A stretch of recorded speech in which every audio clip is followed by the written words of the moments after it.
billahi minash shaitanir rajim. Bismillahir Rahmanir Rahim. We are starting the last of the sessions for this Kaaba program, which is the second program that we had conducted. Though it was very short and brief, but I'm sure you all enjoyed it and at the same time learned a lot. So today we are going to talk about the future of aviation. This is a very interesting topic, and of course, a lot can be said about this, especially after the COVID-19. Everything has changed dramatically. They are saying, coined a new word. It's called the new norm. The new norm. You would be able to see this word off and on in newspapers and magazines and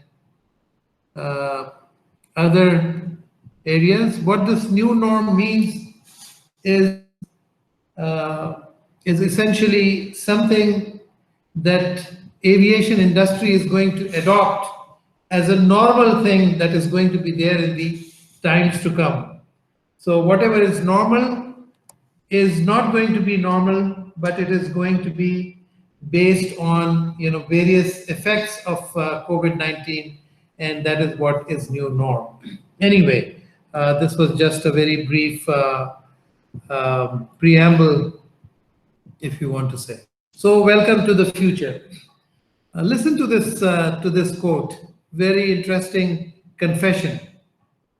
It's a very interesting confession. And this confession reads something like this.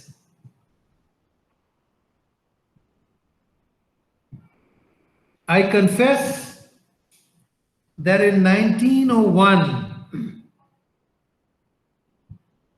I said to my brother Orville that man would not fly for 50 years. This was. And then he says, ever since I have distrusted myself and avoided all predictions. So, to talk about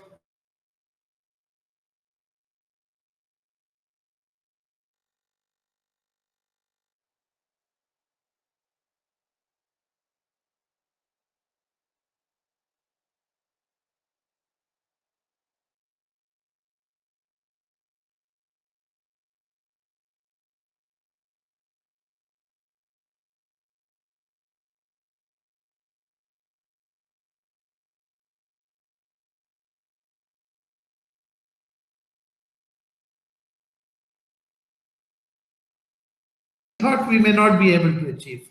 So this is a very interesting statement by the Wright brothers, Wilbur telling his brother Orville. And the presentation is, I've given the references so that you can also take a look at some of the references that are there that have been used in this presentation. So I've put it up front. So there's Boeing there, Embry-Riddle Aeronautical University's study, and Economic Forum, IATA, ATAG, which is Air Transport Action Group, a very famous website that you must visit whenever you have time. All right.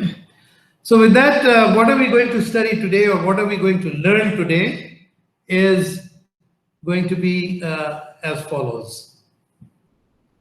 So the first thing is very peculiar to the aviation industry is resilience. What does resilience mean? Can anybody tell me what is resilience?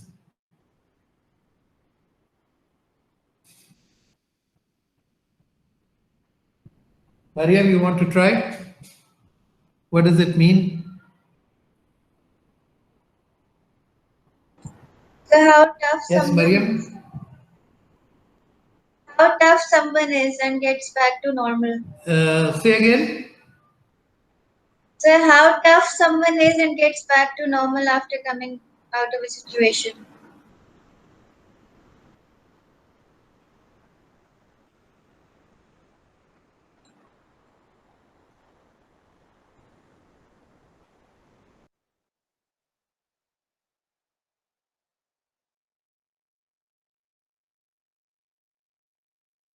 wants to, yes, resilience means that you continue to put in effort without giving up,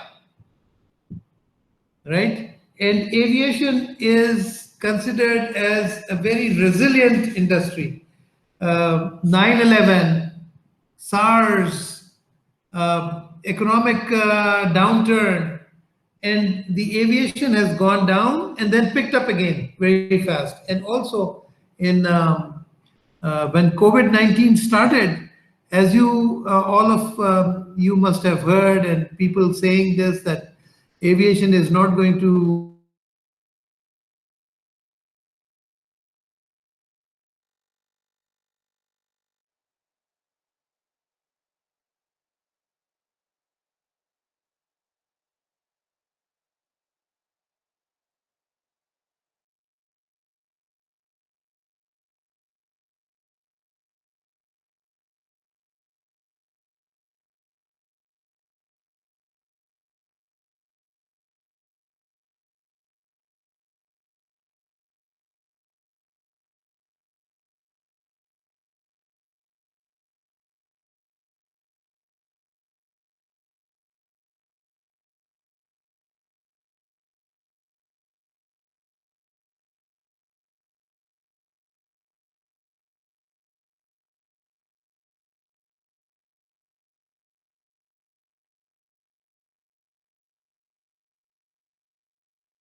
other than the speed limitations, other than the speed limitations, there have been dramatic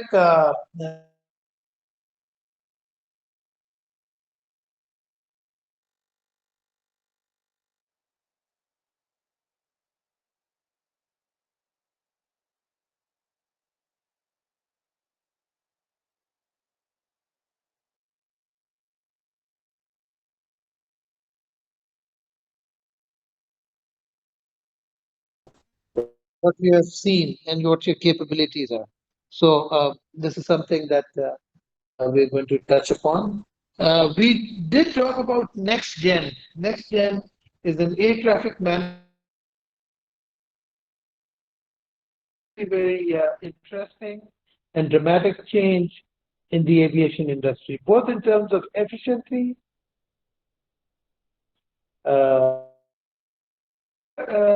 Muazzam,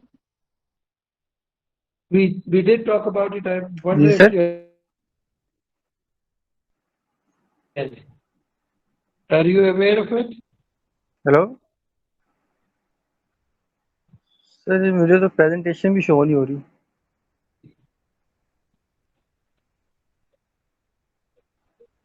presentation नहीं हो रही क्यों?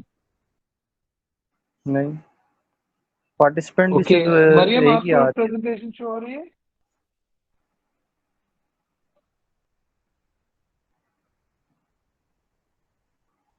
All right.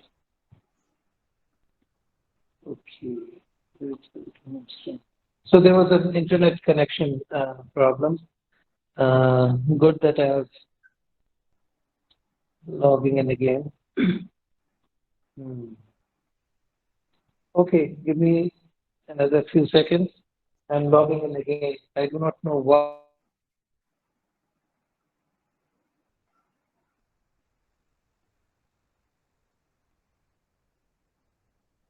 One of our major hurdles that we have seen, uh, internet connection.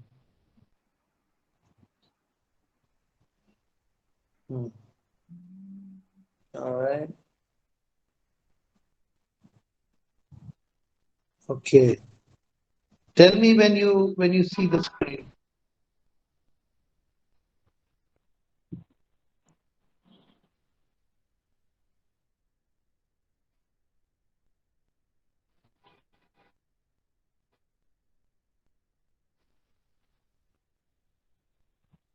Okay,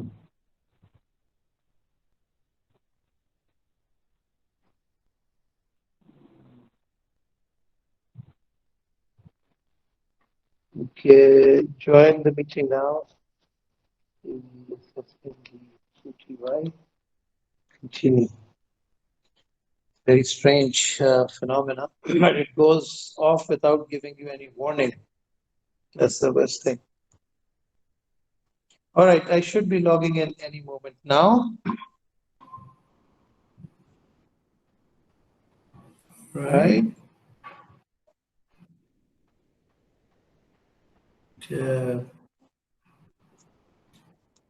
me when you see the screen.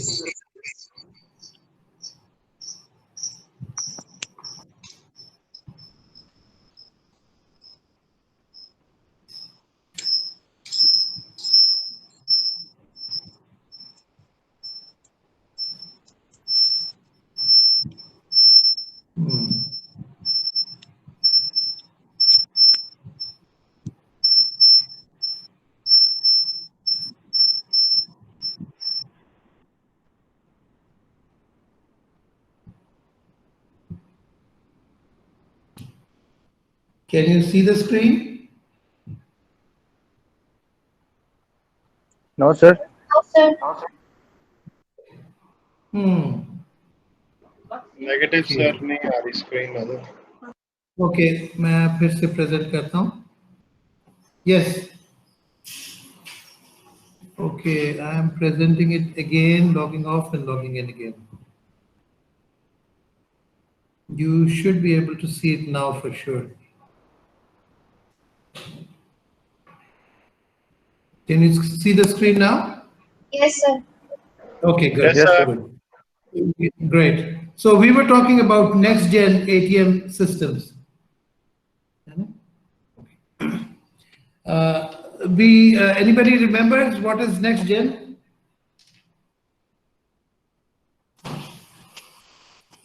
Sir, next Very generation. important, very important. Ji? Sir, next generation upcoming. Yes, next generation of air traffic management. So this is a new system based on the satellites.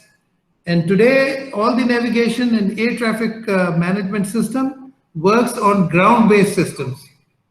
But in the future, and in fact, even now, almost the entire Europe and entire United States is very fast converting onto next-gen ATM systems. In Europe, they call it CSAR, SESAR, a Single European Sky research and management system. It's basically very similar to next-gen, but they call it CSAR. Then we're going to talk about drones. Everybody knows how fast this is picking up. This is a totally new thing which was not there, let's say 30, 40 years ago, but it was only a dream. But now it is a reality where even commercial application is now being adopted. We'll also talk about some statistical significant inferences from what is happening and how this aviation is going to be, both in the near future as well as long term. More importantly, we do want to talk about Pakistan's aviation industry, what the future looks like, how things are panning out now, and how we see that the future is going to be.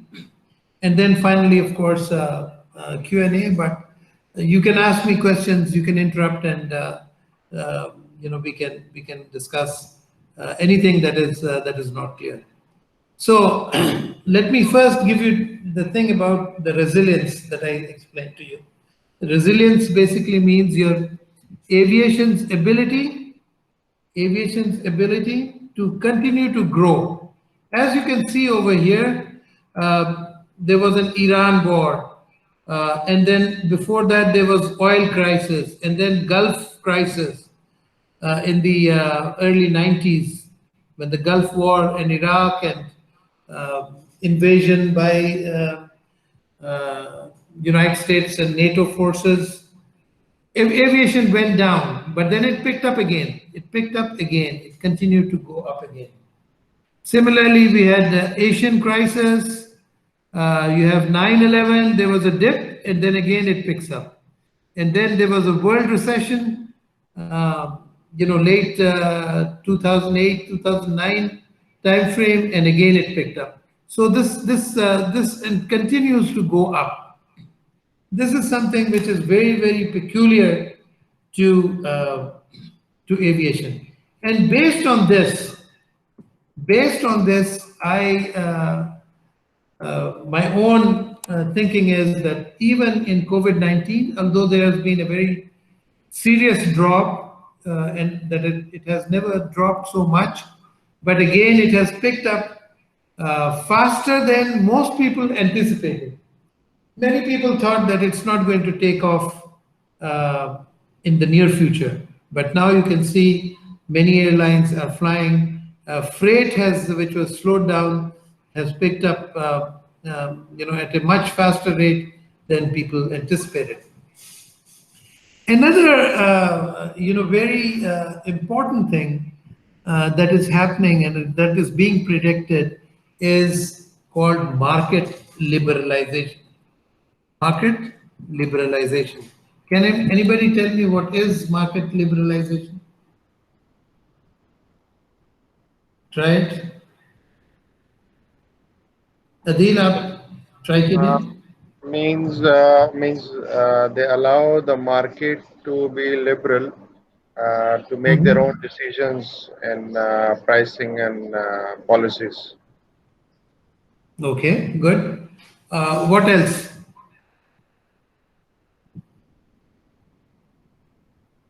Muazzam, you want to try? Liberalization? Sir, can we say forecast data? नहीं, इसमें this is liberalization is a very latest and most important trend in business. Previously, everybody was protective, right? Like you want to protect your own airline in terms of giving them certain routes. If let's say PIA, okay, you say fine, PIA is going to fly to these many places, and we don't want any other airline to come in the way, and they must give an opportunity to PIA. So it had happened in the past, and it is continuing to happen in many areas. All the other countries also, when they have their national airline, they want to do what is called protectionism. They want to protect their own airline. But they have seen, you know what happened in 1978?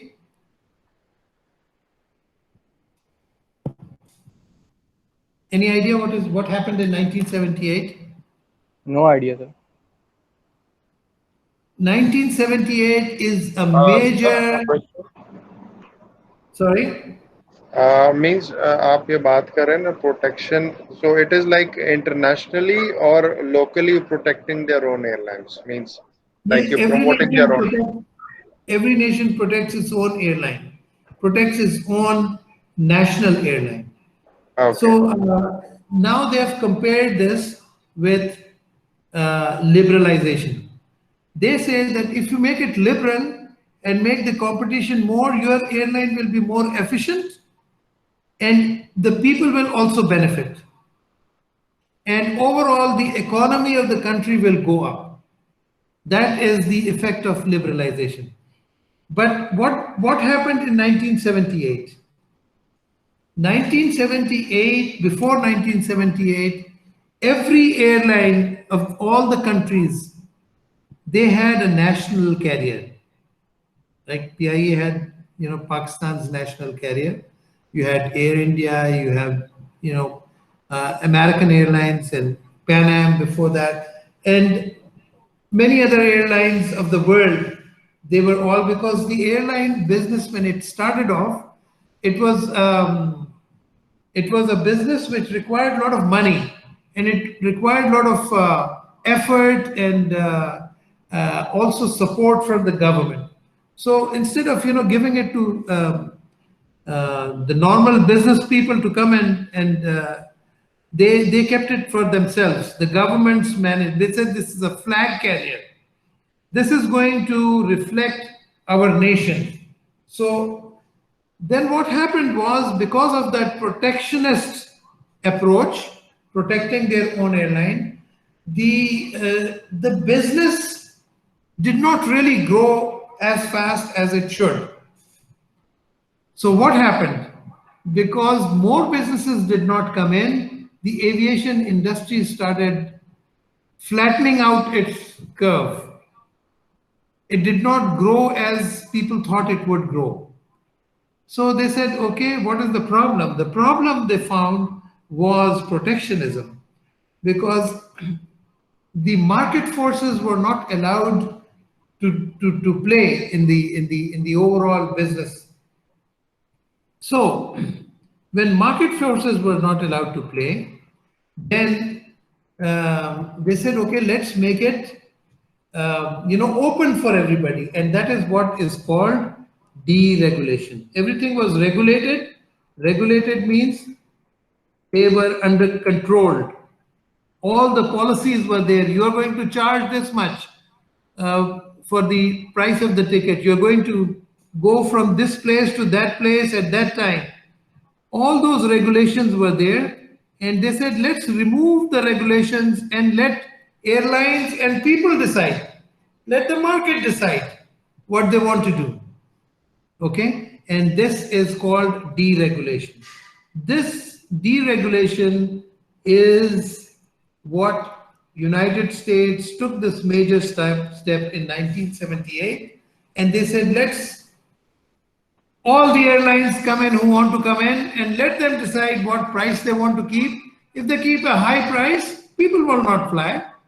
If they keep a low price and they are reasonable, more people will fly. There will be more business, there will be more trade, and economy will boom. And that is exactly what happened. After 1978, everything became open to everybody. And then they came back on, because that created a lot of companies that came in, and they said, well, some bit of regulation also has to be there. So they kept some regulation. But a large majority was deregulated. And then now they're saying within the countries also, let's let the market forces determine as to what, when we talk about open skies policy and freedom of route selection, let the market forces decide. So they found out, and this has been proven through research, that if the government policy is encouraging or promoting market liberalization, then the growth is going to be the highest.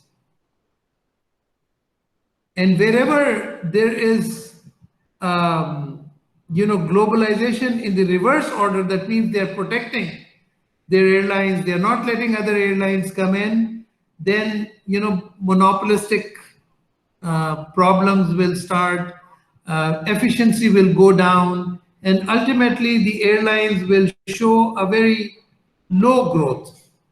So aviation industry is going to suffer. In case there is reverse scenario, that means protectionism. And if it is constant, some bit of this, then also the growth is going to be slightly better than that, but it will not be better than liberalization. So this is one of the trends that you will see in the marketplace. More and more countries, including Pakistan, will go towards liberalization. And this term, which is sorry. In current scenario, sorry for interruption, but in current scenario, but there is like a monopoly, like you see nowadays, in Pakistan, the fares are going very sky high. And like Yes. if any airlines they want to make that less, but still like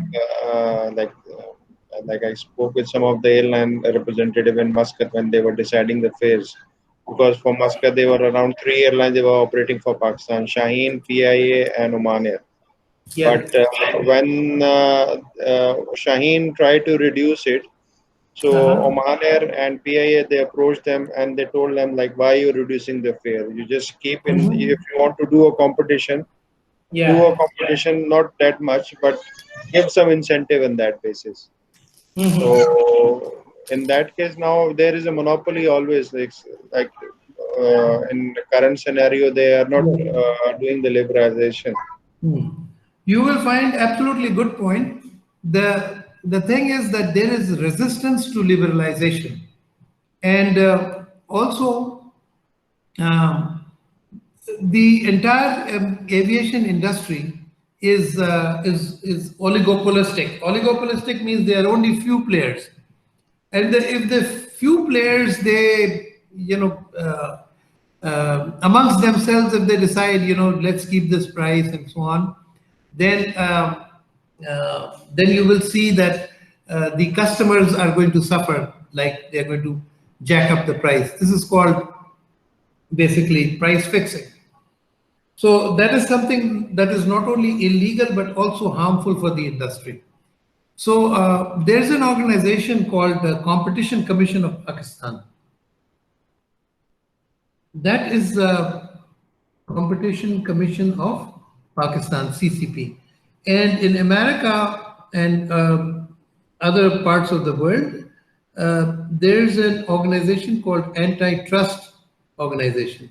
They do the same thing. CCP is the antitrust, and antitrust is that you should not let airlines, come up with strategies that essentially prevent more competition to come in. So become barriers to entry into the aviation industry. So essentially, they are barriers to liberalization.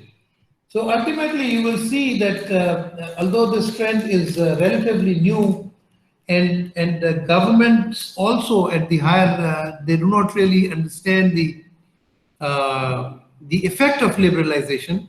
But the fact of the matter is, more and more countries are getting educated on this, and they're finding it that this is going to really be good for the entire nation, although an airline may suffer for a short period of time.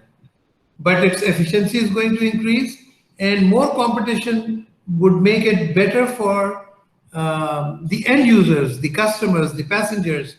And of course, and same thing goes for freight and trade, and obviously the overall economy is going to be a lot better.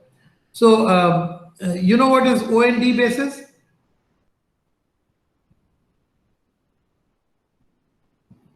Again, sir, what you said? What is OND basis?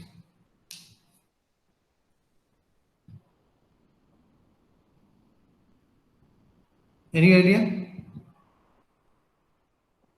On demand. Origin and destination. OND is a term which is used in aviation very frequently. So if you see passengers, billions of passengers, if you see on this line, all these passengers, and this of course is the number of years. The billions of passengers going from one place to another place, this is what this growth pattern is showing. And there's been a lot of studies. In fact, when we did the aviation policy, we asked Embry-Riddle Aeronautical University professors also to give us a report. And they gave a very interesting, detailed research on liberalization. And maybe I can share it with you guys later on in WhatsApp on the report that they had sent. And based on that, we came up with this aviation policy. Anyway, So it is, sometimes people think that by protecting your airline, by stopping from other competition to come in, you will be much better off. But in fact, it does not happen that way. So once you look at the research, you will get convinced that yes, this is the right way to go. But it is very difficult for most people to understand this. So I thought I'll share with this. Okay, so the thing that I wanted to talk also about the predictive modeling, which is basically in 2014, there were only 7.3 billion passengers, and they predict that in 2034 it will be 7.3, but in fact, even now, they have reached very close to 6 billion in 2019. But the fact of the matter is that this growth is going to be there. And, next gen, let's talk about this. Next gen air traffic flow system, it's not going to be actually what you see on the